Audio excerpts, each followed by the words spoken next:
Welcome to You Are the Magic podcast. My name is Kylie James and I am your host. This week we welcome Tamara McMahon to the podcast. Hi Tamara, how are you going? I'm going great. Thank you so much for having me, Kylie. I'm so excited for our chat together. Oh, you're so welcome. I'm very excited about this chat because I know that when we talk offline, we can talk about so many different things and so many different topics. So I'm excited to see where our conversation goes today. Me too. I love when you get those conversations where they just flow and it doesn't matter what you talk about, you can just share value, whatever direction it goes. So there is no plan for today. I am an open book. Oh, excellent, excellent. Well, let's start off with one of the easiest questions is tell us about yourself. Tell the listeners about who Tamara McMahon is. Oh, interesting. I love this. Okay, so officially, my name is Tamara McMahon. I am a master NLP practitioner, therapeutic hypnosis practitioner, and breathwork facilitator. So that is all the official stuff out of the way. And I'm a mum of two young kids. I've got a little boy who's 4, he's just started kindy, and my daughter who is 7. And for a very long time, I thought I was just a mum. I thought I was just a mum. And before that, I was a vet nurse. And my identities literally became that until I did my NLP certification. So my journey has come a very long way and gone in a completely different direction than I thought when I left high school. And it's been the most fulfilling and exciting journey so far. How exciting. So, high school student going into vet nurse and obviously doing all studying around that, and now running your own business, doing NLP, hypnosis, and breath work, and basically changing people's lives. I know, it's incredible. Oh, when you sit back and look at that, you think, wow, what a journey. What an incredible journey that would have been. And it hasn't come easily as well. Everyone thinks transitioning from one career to the next, even transitioning from being single to a couple or being a couple to children, like we transition through life. And I definitely believe like that is one of the purposes that we're here is to grow, to evolve, to explore different parts of ourselves. And I've just done that in a very, I suppose, public forum now. A lot of my business has been built online, sharing my journey and to be able to help women discover who they really are at the core, like without what society has told them to be, without what their high school might have shaped them into, without what their parents have suggested that they study, but just actually delve into who they really are at the core as a person. So I'm more than happy to share, if you like, my journey through that. Do you want me to start there, Kylie? Yeah, that would be great because I know for me, this is such a big and deep topic because, yeah, I think all the things of the evolution and the becoming and just there's so much richness in this Yeah. that yes, please dive in, share about your story. And you know, the moment for me that really like cemented that I've changed my career was when I stopped introducing myself as a vet nurse, just a vet nurse. Ooh, And for a good 6 months after I became certified in NLP, I was still like defaulting to, oh, I'm a vet nurse. So the moment I shared with someone, I'm like, I'm Tamara, I'm an NLP practitioner, I was like, oh my God, I did it. Like that was the moment for me where I had stepped fully into that new identity. So there's a few things that we can definitely discuss, and it's the transition. Like there's the before, there's the messy middle, and then there's the after where you get to fully step in and recreate that new identity shift. So for yeah. me, I was the typical good girl. I was the people pleaser going through school. I was the oldest daughter. So definitely the caregiver of the family, looking after everyone, looking after my little brother. And I had a love for animals. I I loved them. I loved looking after them. I had horses. I would raise baby chickens. I would feed baby goats. That was my happy place. And I think for a very long time, when everyone spoke about what I would turn into, it was always going to be a vet because she loves animals. My mom, my dad, the people around me put their suggestions and what they saw on me, and little old me had no idea what I wanted to be. So it became this self-fulfilling prophecy. I remember doing year 10 work experience at a vet clinic, right? Because that's what everyone had told me that I was going to be. I did a week there and I'm like, hell no. There is no way in hell I would like to be a vet. That job is hardcore. The responsibility, the stress that is put on, I could see firsthand. Yet I had this expectation and this like pull in me. I'm like, oh, well, that's what I thought I was going to be. And now suddenly I don't want to be that.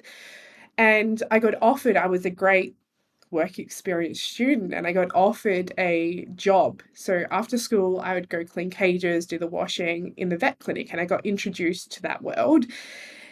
I got offered a traineeship, which I turned down because I definitely wanted to finish year 12 because I still had no idea what I wanted to do. And I put myself under so much stress. I got my TE results back then. I could have gotten into uni because my other option was, do I become a teacher? Because I love teaching, which is ironic that I kind of do that now. Maybe the universe had something to do with that. Well, Maybe. fun, there's a funny story to this. You just wait, cuz. You just wait, listeners, too. Okay. So Let's not jump ahead too far. I Okay. literally became a vet nurse because it was like the default. I had no idea. I was like, let's just get something under my belt. And I grew to love it. I studied my advanced small animal nursing. I specialized. I ended my career working in a vet center that was a 24-hour emergency center. So I was doing really cool things like x rays, blood transfusions.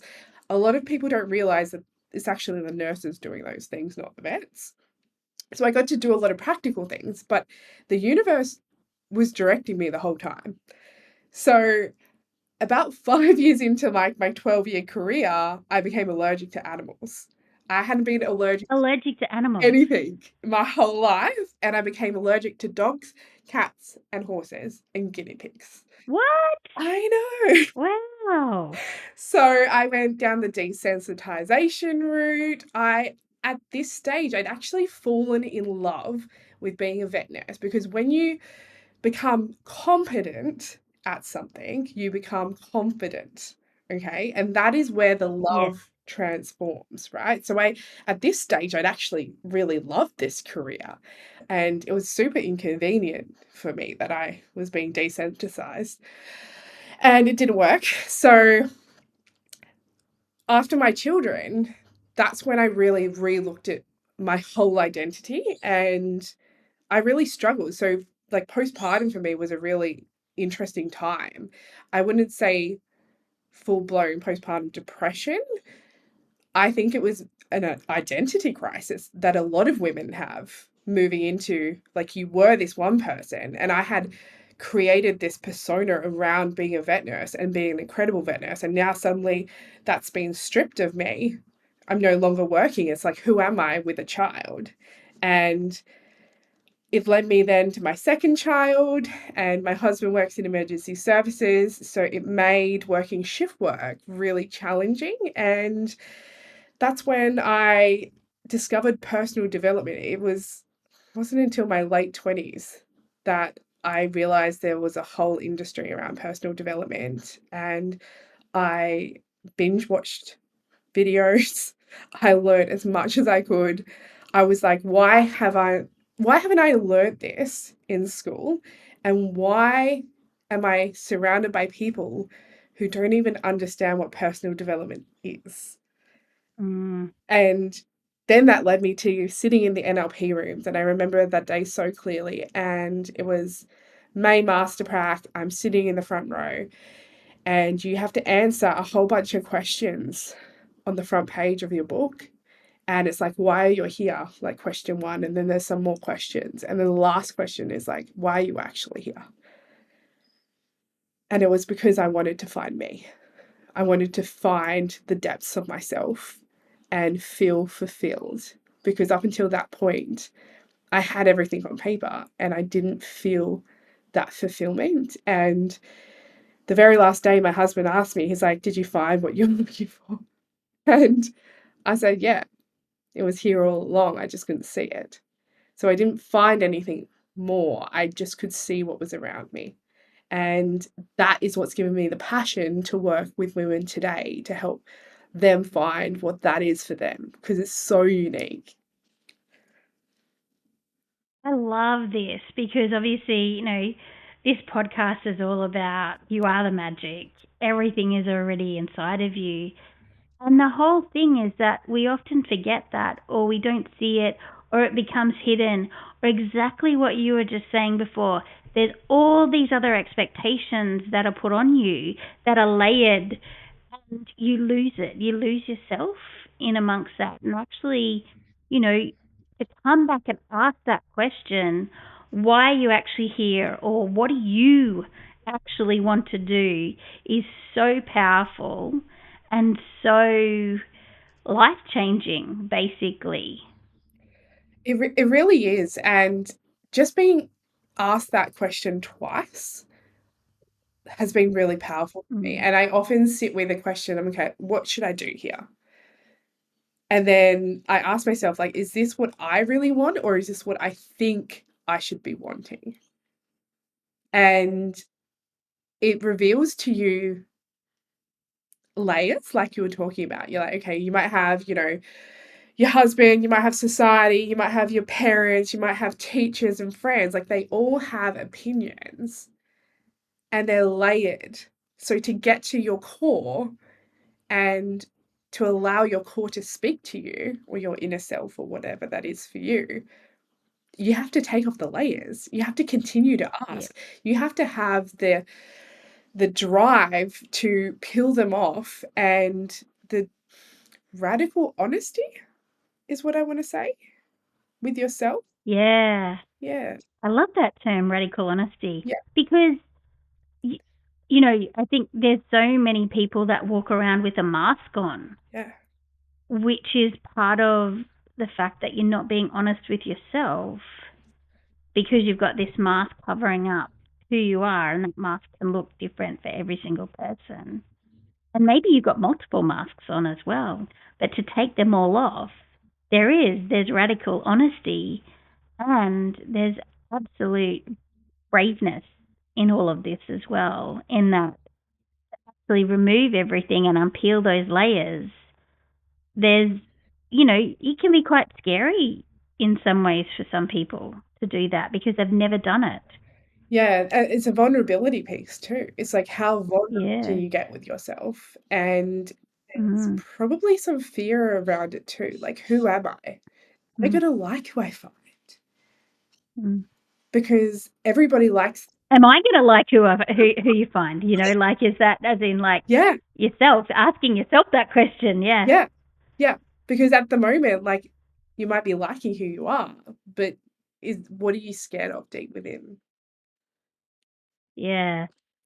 I saw this quote yesterday, and it was, "It's okay to give up a version of your past self to become somebody else, even if everyone else around you doesn't want you to do that." Yeah. And I just thought it was really beautiful because it is that whole piece of actually really going for who for what you want, and to become who you want to be, no matter who's around you, what's happening. But it's really about honoring yourself and, being really truthful to yourself. Yeah. And a lot of people talk about stepping into the next version of themselves, but they don't talk about what they have to let go of. And Yeah. we are definitely connected heavily to our past if we allow ourselves to be, because that's where our safety is, that's what our brain loves, and that's who our parents and our family, no. So when you actually step into that new version and you let go of that old identity, it's like they need to rediscover who you are. They're like meeting a new person as well for the first time. And that is also scary. Like when you see a loved one go through a journey and they come out the other side and they're a different person, you have to get to know that new person. Mm. And this is why a lot of, sons and daughters struggle with their parents because they grow and they have different lives, they've flown the nest and they come back home and they're a different person to who their parents remember. And meeting up with old childhood friends from school, even, that's still a journey. It's like, wow, like we're no longer who we were.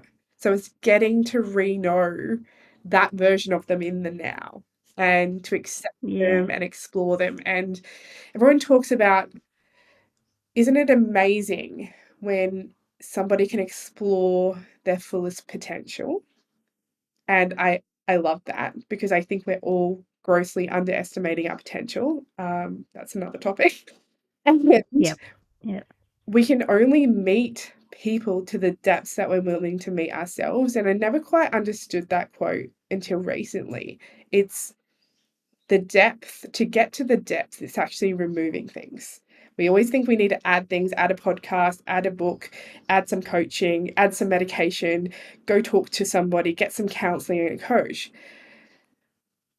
But to meet the depths of yourself, it's actually about removing things for me, not about adding and masking as such what I needed. It's like, who am I at my core when I get naked, when I get vulnerable, when I remove everyone else's opinions and learning to retrust myself. I definitely didn't trust myself as a little girl. I relied heavily on other people's opinions and took that as truth.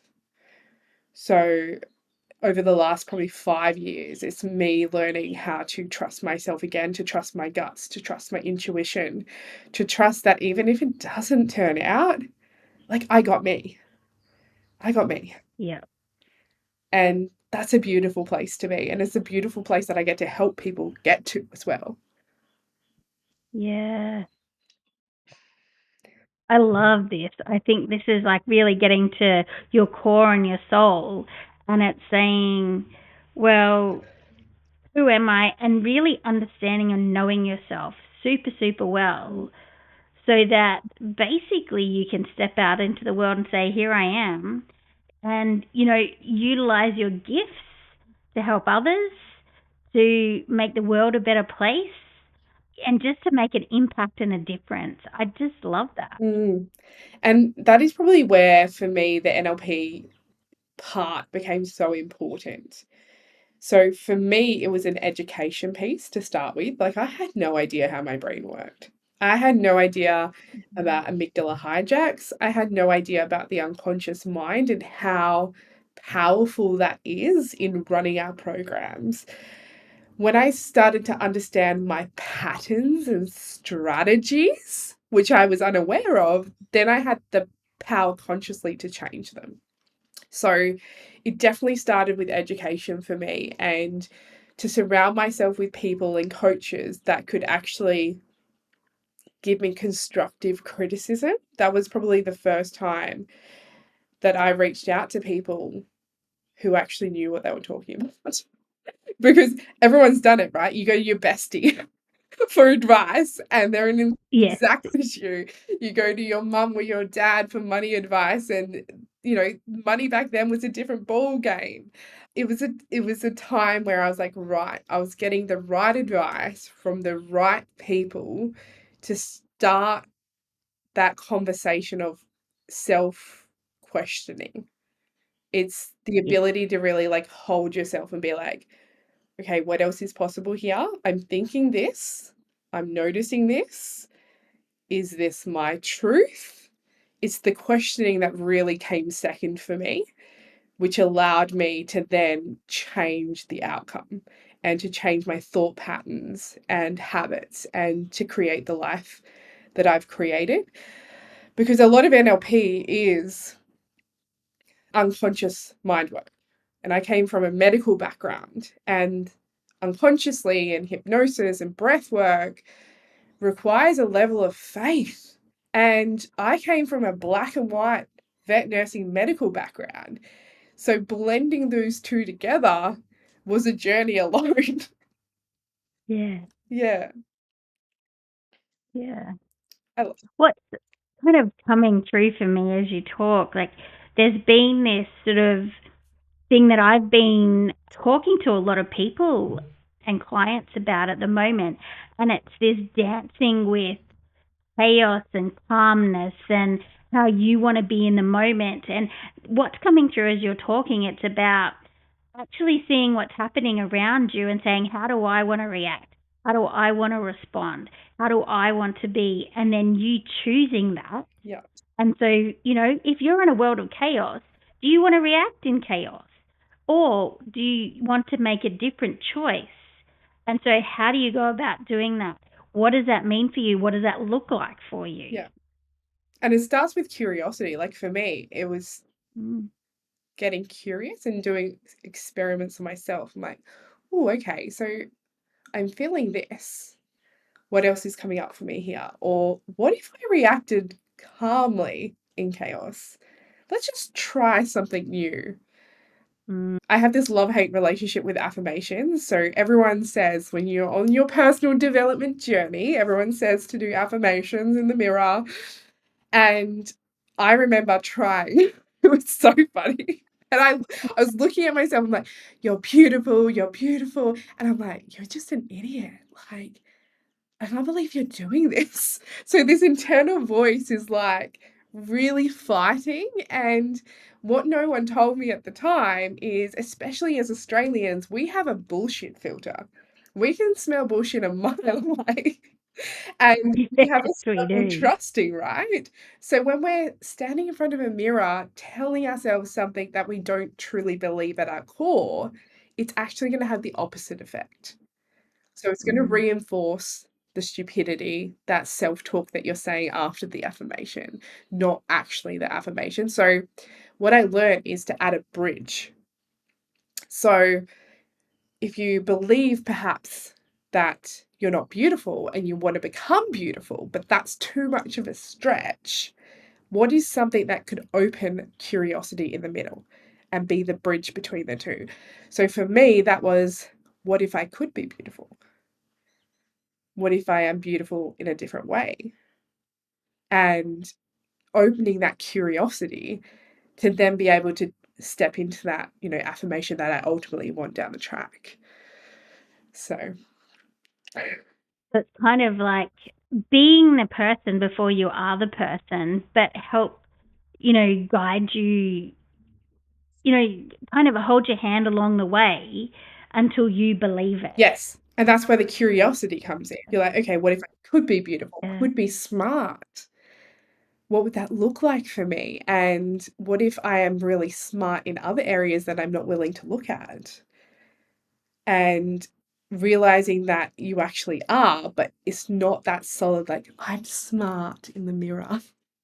It's, Yes. yeah, it's opening possibilities and your unconscious mind to other areas, which I absolutely love and I teach because it is really hard if you have a long-grained core story that you are telling yourself and you're trying to out, outdo it in a mirror in just a minute of talking positively to yourself.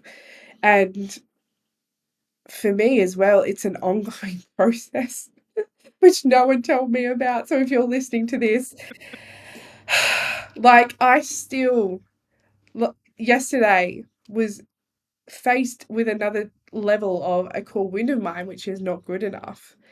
And it shows its way, like its head in ugly ways that you have to become your own detective, which is really fun. It's like, okay, like I really don't want to do my website today. And I haven't wanted to do my website for a week now. And I had a beautiful friend call me out. She's like, why can't you just do your website? What's going on? I was like, I just don't want to do it. I have the time, I just don't want to do it. And when I got to the core of it, I was like, bloody hell. The not good enoughness wound is coming up again. I thought I dealt with this. And I've had to reframe that to be like, okay, cool, now I'm going up a level, right? Because everyone has a favorite flavor and it's continuously up leveling your core wounds in a way. And not get Yeah. disgruntled. Like I used to think that all of my time that I spent doing this work was a waste. And I've had to really reframe that to realize that this is a journey that I'm on for the rest of my life. It's a marathon. Pace myself. Yeah. The other thing that, you raise within all of this is not every single technique is going to work every single time. However, it doesn't mean that it will never work. So, in a moment, it might not work, but then, 2 years down the track, you might use that technique and it actually may really help propel you forward or really change that mindset or help you unpack that story or whatever it is that you need to do. And it's actually okay that not everything, every single personal development technique is going to work for you. No. And as you grow and you become a different person, that person might be capable of holding it. So my journey at the start, like I'd done no personal development. I thought you just were the way that you were and change that. And at the start, like that really, like affirmations I thought were a simple one, didn't work for me. And then it wasn't until I added like a little bridge and NLP that opened my curiosity that I'm like, okay, yeah, I can believe that, I could possibly be beautiful. Like that felt good for me. So I suppose it's chasing the the feeling, the good feeling. So if you're saying an affirmation or you're doing a technique and it doesn't feel good, like that's a good indication that perhaps that one isn't right for you right now. And like you said, Kylie, like it could be right for you down the track when you change as a person, because we can hear the same message over and over and over again, and it lands differently based off what we're willing to hear. Yeah. Yeah. Sometimes even who says it as well, because they might say it just slightly differently, and all of a sudden it just drops in for us because in that moment we were ready to hear it. It's, It doesn't mean that every other time, that we've heard it, it has been incorrect or wrong, or anything.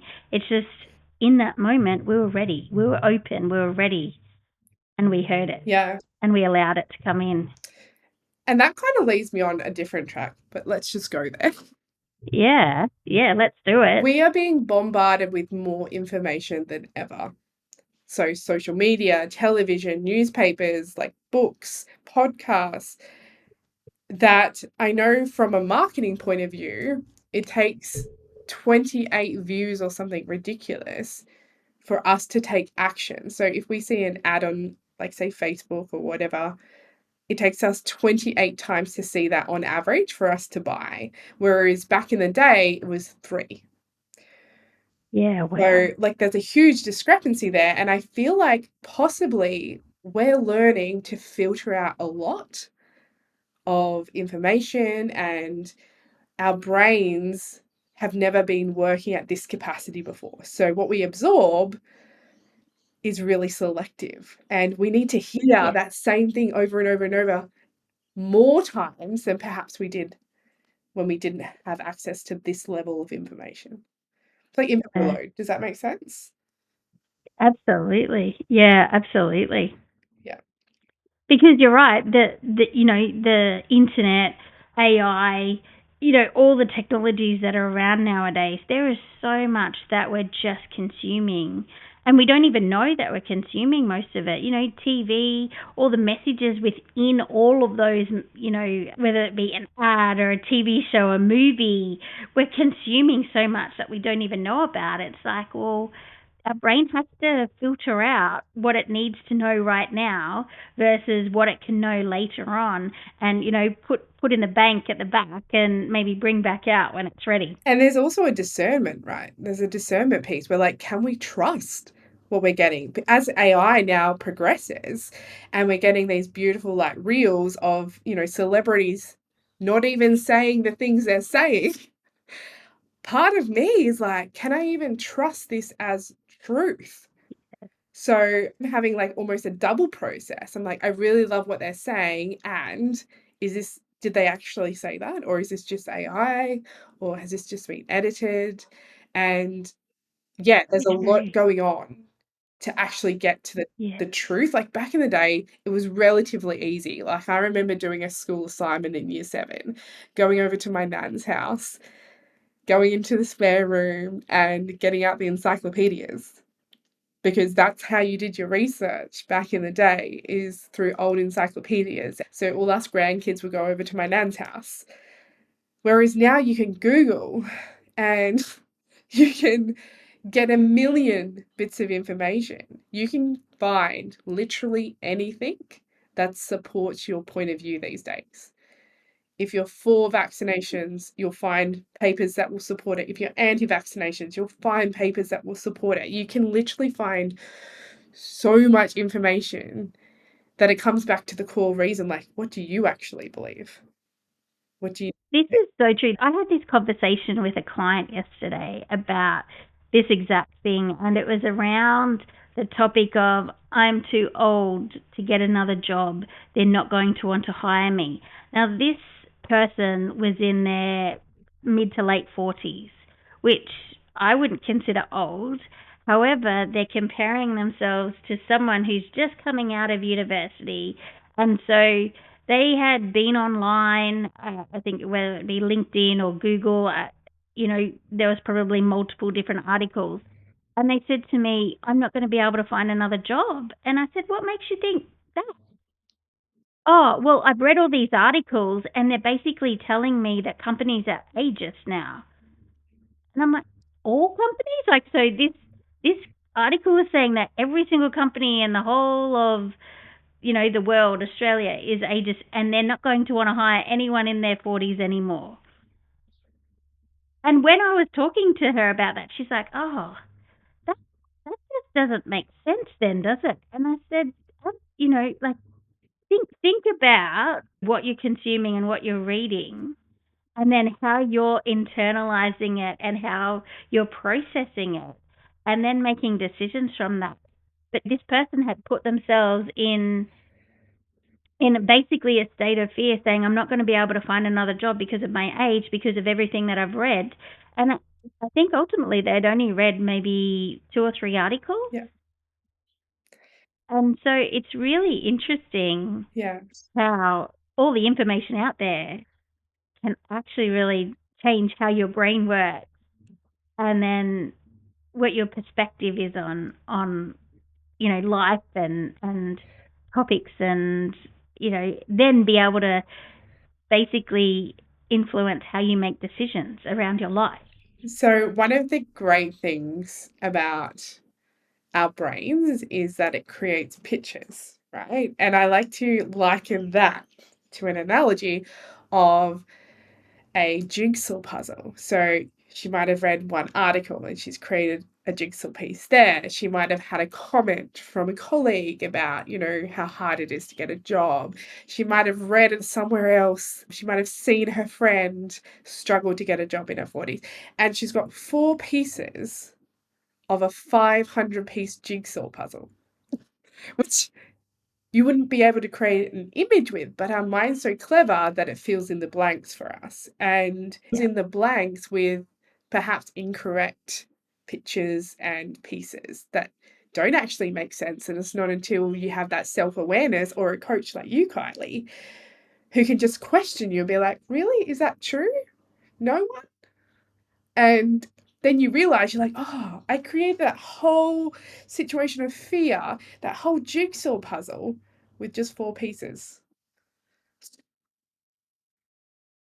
Such a great analogy. I really like Mm. that. I like because, you're right, a jigsaw puzzle is not complete until you put all of the pieces in. Yeah. How often do we find all the pieces when we're actually trying to make a decision? And sometimes we don't need all the pieces, but other times we need a few more than what we've actually got. Yeah. And our brain, one of the prime directives is to make sense of the world. So logically, if you have four pieces of the puzzle, you can't see the whole picture, right? But Yeah. our brain is trying to create the picture to make sense of it. So there's like this duality here, like that you can't see a picture because you only have four pieces.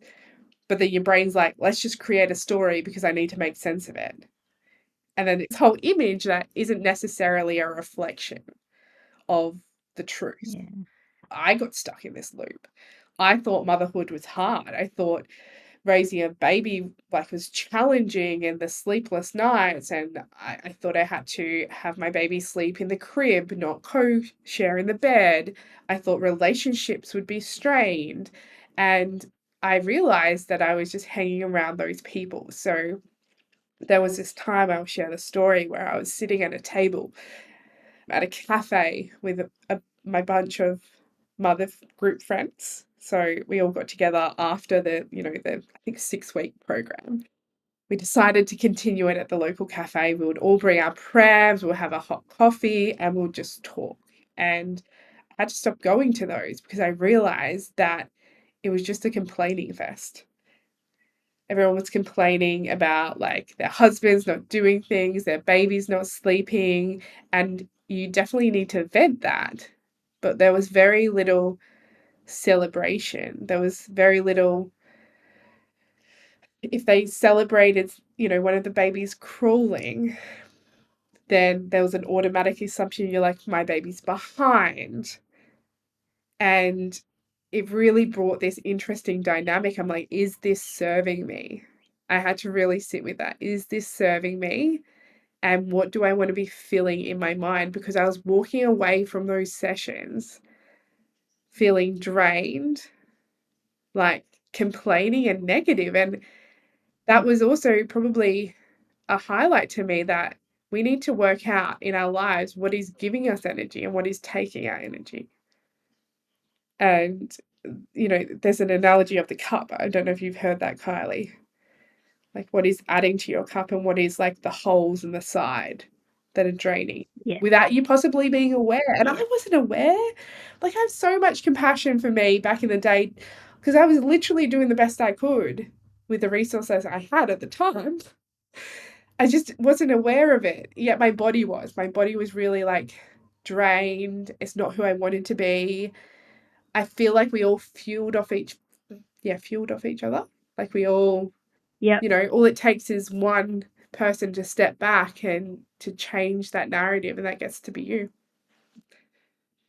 And I think there's this, really well known quote from, is it Jim Rohn, that says you become the five people who you hang around with. Yep. And so if you're hanging around, like you say, people who are just in a headspace where they do want to complain or they do want to, they're not in a great place, then you will pick all of that up and that's how you will become. However, if you can acknowledge that and note that's where they're at, there's nothing wrong with that. That's where they're at. But if that's not where you want to be, is it time to shift tables? Yeah. Is it time to shift groups? And then you get to make a choice about how you want to show up in the world. And that sounds like that's what you did. Yeah. Yeah. And they've all still follow my journey and they reach out to me too and they love it. And it also takes just one person to change, to share a different perspective, right? Because largely we're sheep, and especially as a new mother, sleep deprived, like in the trenches, you just follow people. And it's the masking as well that we talked about at the beginning. It's like, who do we need to Yeah. be in this situation? And if you're sitting at a table of people that are really struggling and complaining, you don't want to be that positive person because you want to fit in. Mm, So sometimes it's mm. hard, but also, like, you can get curious and be like, okay, what if we did maybe do something more positive? Like, you get to work out if you want to walk away or if you want to be the change too and be the leader in that. And perhaps change that whole dynamic of that group. Yeah. And that's exciting because you're not only changing you, you're changing everyone else around you. And some You're giving them the space to allow them to change. yeah, yeah, and I acknowledge sometimes you need to walk away because they're not going to change. Mm. And also, isn't it great that we can also have that opportunity to change others by changing Yeah. ourselves? Yeah. Has been really With love, with a lot of love yeah, behind it. yeah, love and compassion and Kindness. yeah, it doesn't always have to be this big, like, I had to leave him behind. I have to, you can leave people behind with love too. Yeah, Yeah, absolutely. 100% agree. yeah. And I know, There was a conversation that we were having just before we jumped on the podcast, yeah, and it was about, navigating change mm, and challenges in our lives yeah. and how we redefine them, and particularly how we redefine success. Oh, yeah, I love this.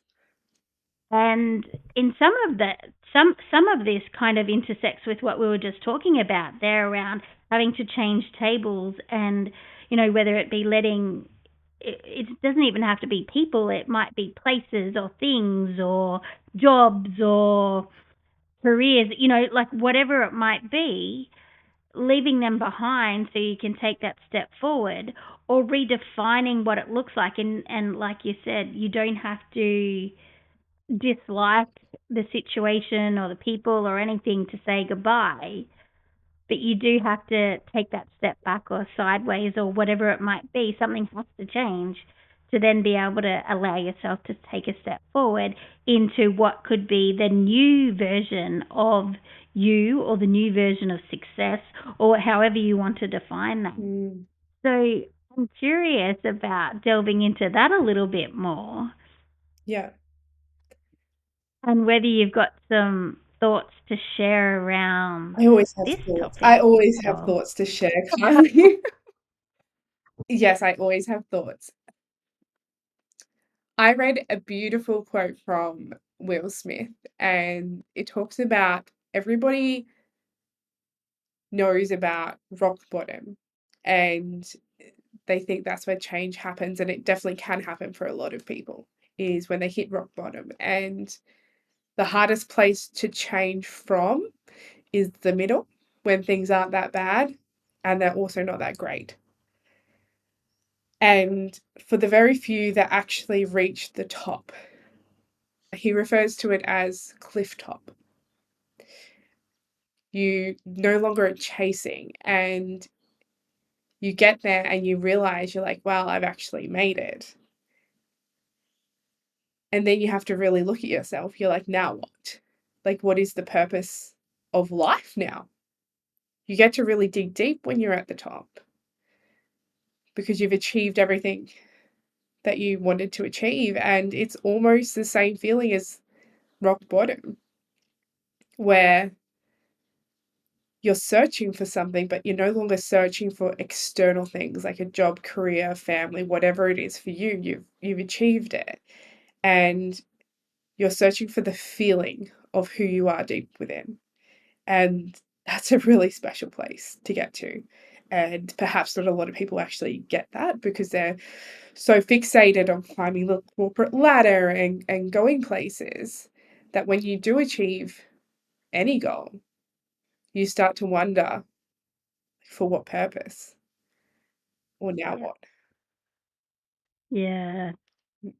And the story that I was sharing with you was I had watched a little snippet of an interview that an American golfer had done. His name is Scotty Scheffler, and it was around, he's at the top of his game right now. He's winning tournament after tournament after tournament, and he's been training for this his entire life. And now he's sort of saying, well, I achieved that, celebrate, and then move on. And now that question is, is kind of coming through around, well, what's next? So is it success? Yeah. Is what's the next level of success? Does that look like continuing to win tournaments? Yeah. Or is there an element of fulfillment or satisfaction, or what's next? I guess this is kind of the big question. Yeah. And that's where people need to delve and, explore a lot more. But it could look very different compared to what your previous version of achievement or, goals or success or whatever you've badged it as looks like. So what Uh, what do you think, Kylie? What do you think like success is framed as normally in society? So I go back to sort of my journey in life, and I think, I grew up with a pretty normal family, pretty traditional type of family. So success looked like finishing school, so you're getting a great education, then you got married, you bought a house, you had kids, you had a great career, and then you retired and you lived a great retirement. And then obviously you move on to your next version of life after that. Yeah. So I would say that's how life for a lot of people, you know, could look like. But then for other people, it could look very, very different as well. And how my life has turned out is actually not that. My life has been very much around, yes, I did go to uni. So I got a great education. I got a great job. I have a great career. I didn't get married. I didn't have kids. I left my job. I now run a business, successful business. So I got to change and choose what success looked like for me. So I think success is really different, Yeah. but there is probably some similarities all in amongst that as well. And So, I definitely yeah. think leaving school, the whole society norm is like you get married, you get a house, you have kids, you do the job, you get promoted, you retire, you travel Australia. Mm. And I wish someone had told me back in year 11 and 12 that it's more like the choose your own adventure books.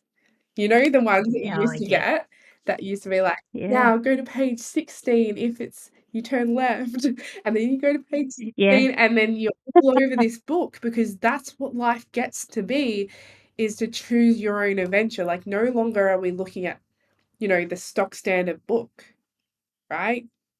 Like, when you realize you have the power to create your own story, like, there's a freedom that's attached to that. And this leads me to another point I wanted to share.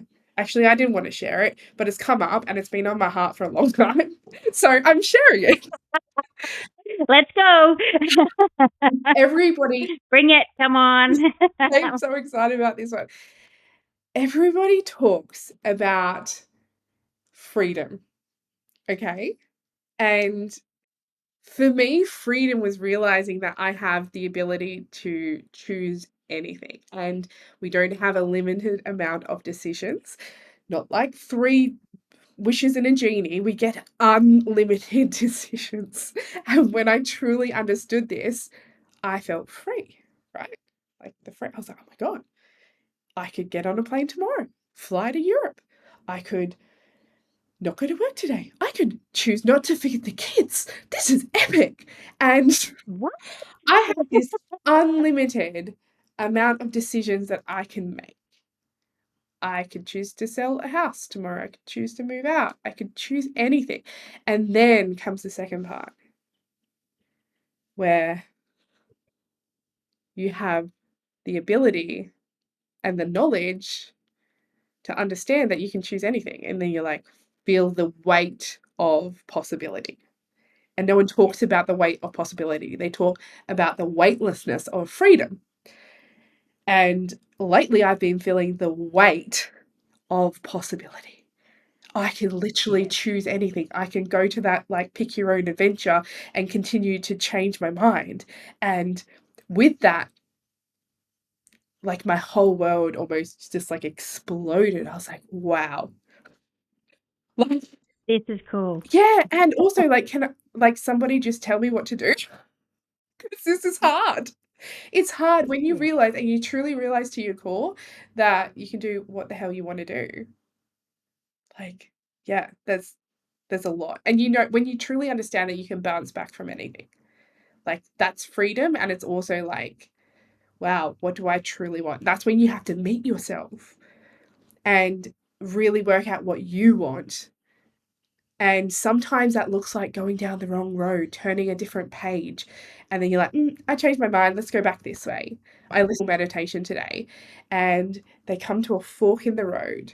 And you just walk down the road on the left just a little bit, see what it feels like, see what you see. Then you come back to the fork again. And then you walk down the other side of the road. And then you come back again. And then what appears is a third road. And then you go walk down that road. That's the little bit of opportunity that you didn't realize was right there in front of you the whole time.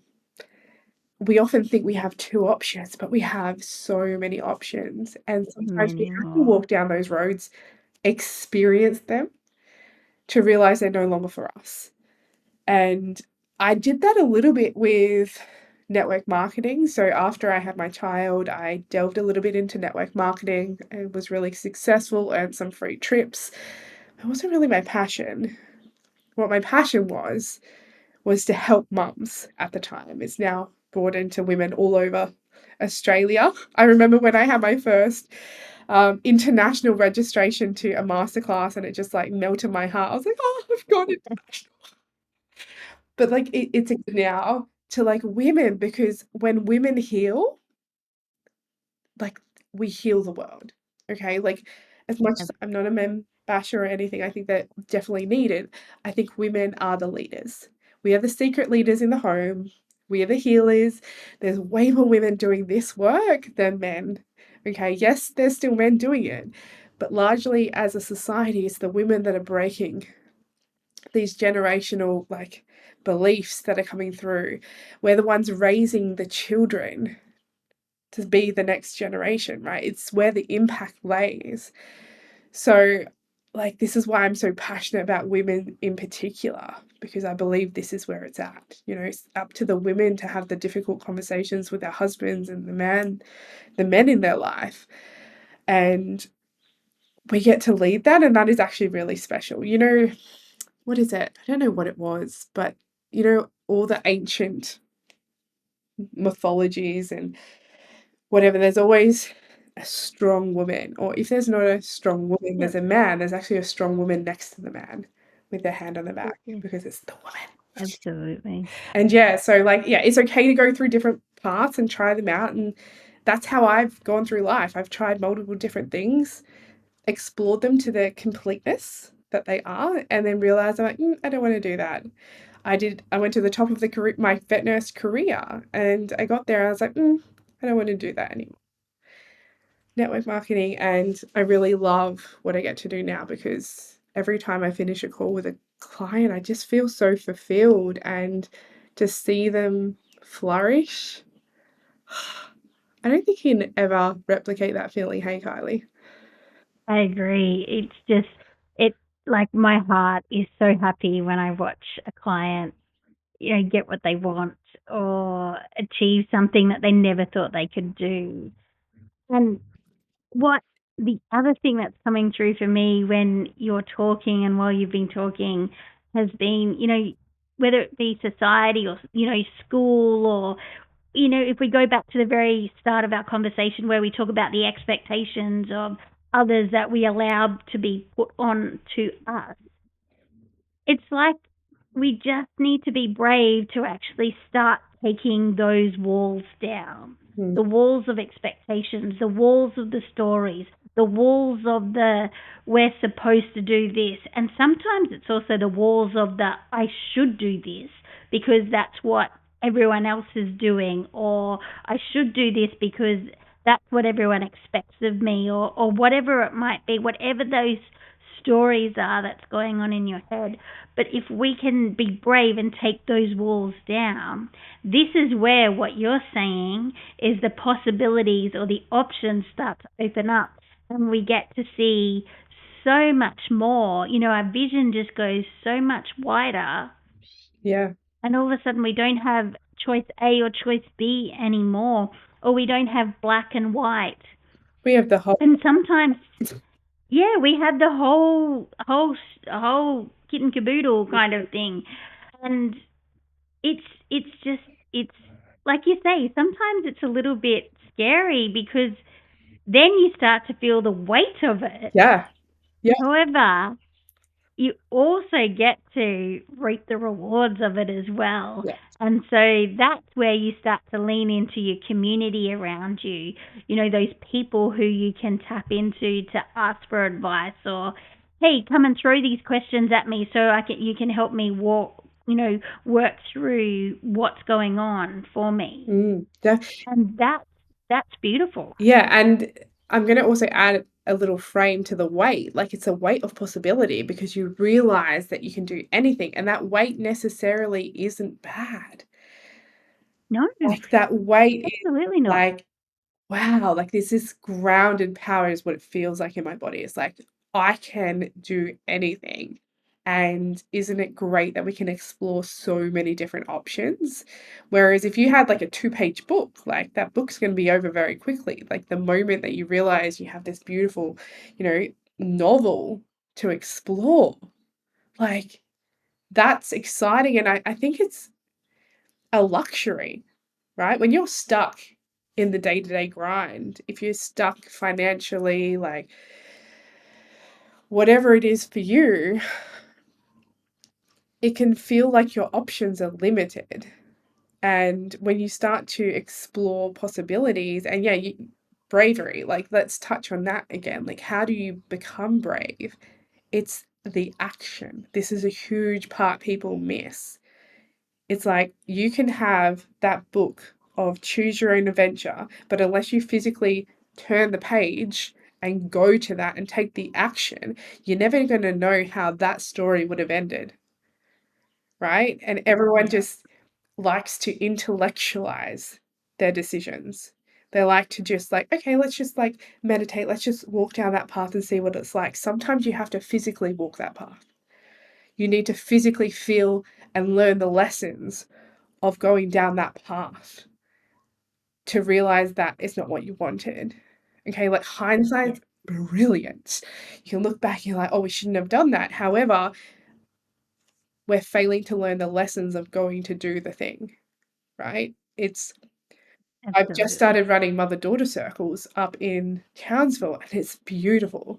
And I had no idea what I was doing at the start, and people loved it. My guidance came from what I would have wanted as a mother with my 7-year-old daughter. So basing that, it was beautiful because I had no reference system. Had no reference system for how it was meant to run, how it was meant to look, how it was meant to feel. I got to do it purely on what my soul was calling me to do.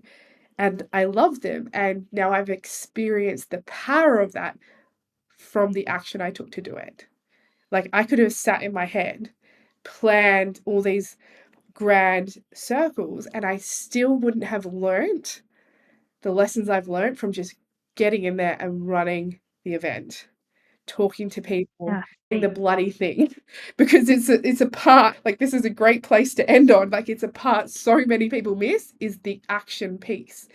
And what is it, like Michael Jackson used to have this thing, right, where if he woke up at 3 a.m. with a download, an idea for a song, he had to record it straight away.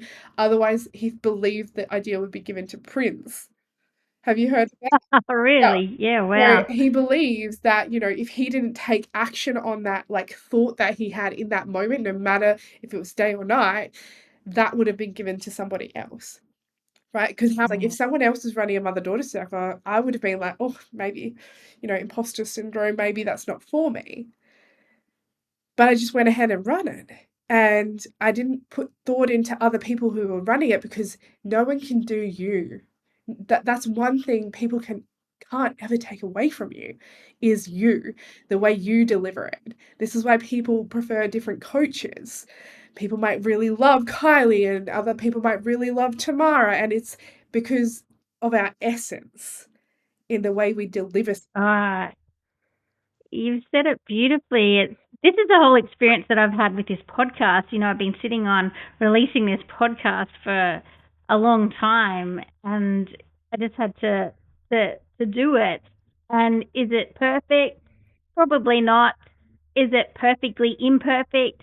Probably. And you know what? You just got to go with it, because for me, it's about having really rich, deep conversations with incredible people and then sharing that with others and seeing what impact can have from that.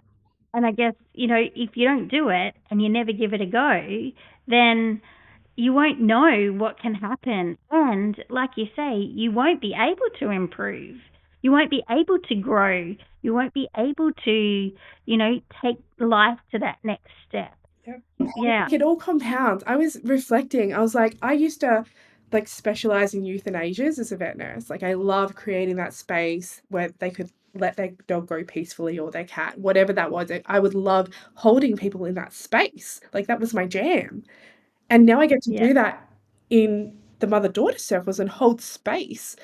It's just a mapping across of skills that we don't realize are going to map across until, like, we do. We look back and we're like, oh my God, everything, every step forward is compounding in ways that you're not even going to see.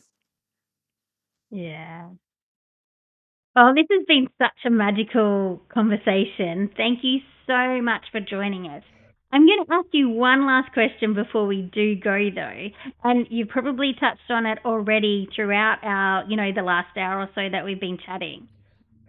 But what is the one piece of advice that you would give to our listeners that they can take away today when they're listening to this that will help them take that next step or decide that they're ready to embark on their personal development journey or to make that decision that they've been sitting on for a long time? What is the one piece of advice I would have to give the person sitting on a question or a decision? It would be that there's no regrets and everything is compiling. And is this for you or somebody else? And what is it that you truly want? And I would ask that Mm. last question, what is it that you truly would want? About 4 to 7 times. Because each layer you get to go deeper. Each layer might be perhaps what other people want you to want. Like we spoke about at the start, it's like, what is it that I truly want? And if you haven't gone down a personal development journey before, this is a great time to just continue to ask that question. What is it that I truly want, over and over and over again, to get through to those layers, those deeper layers, as quickly as possible? Because I know people want quick results, Yeah. and it's by asking that same question over and over and over again, and know that you can't fuck it up. Everything Yeah. comes in the most incredible ways, and that's so freeing to know that no matter what you decide, can't be wrong. Decisions can be changed. Yeah, You can make another decision. and it was meant to be like that. Yeah. Absolutely. Yeah, Yeah. I love that. How can people find more you, Tat? Well, there is my Facebook and my Instagram. I have a beautiful website as well. So you can jump on those. I occasionally run free masterclasses and group coaching containers. And yeah, just reach out in my DMs and we can even jump on a call if you want. Oh, that sounds fantastic. And I'll put links to Tamara's Facebook and Instagram and website in the notes. So feel free to reach out to Tamara. Thank you so much for coming on today. I really, really appreciate it. I've always loved the conversations that I've had, and I especially love today's conversation. And to our listeners, thank you for joining us. I hope you got something out of today. And remember, everything is already within you. You are the magic. So go out there and live the best life possible and make an impact, make a difference, and just enjoy yourself. We'll see you next time. Thanks again. Take care.